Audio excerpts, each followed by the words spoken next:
দীর্ঘ ২৪ বছর পর কুমিল্লা আসছেন বিএনপির চেয়ারপারসন তারেক রহমান। ঐতিহাসিক এই সফরকে ঘিরে কুমিল্লার স্থানীয় বিএনপি এবং সমর্থকদের মাঝে উৎসব উদ্দীপনা দেখা দিয়েছে।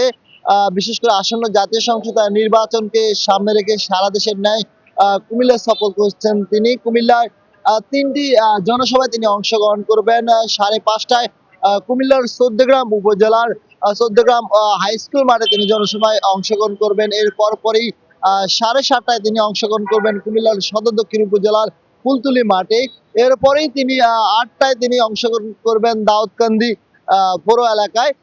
এরপরে তিনি নারায়ণগঞ্জে একটি জনসভা অংশগ্রহণ করার কথা রয়েছে।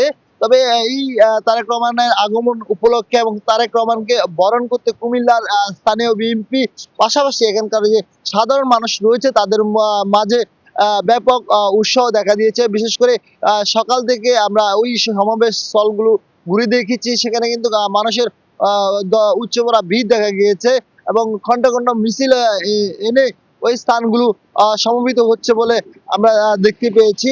তবে আপনাদেরকে জানিয়ে রাখি, তারেক রহমান আগমন উপলক্ষেই ঢাকা চট্টগ্রামের মহাসড়কের পাশেই ৩টি জনসভা স্থল নির্ধারণ করেছেন স্থানীয় বিএনপির নেতৃবৃন্দরা।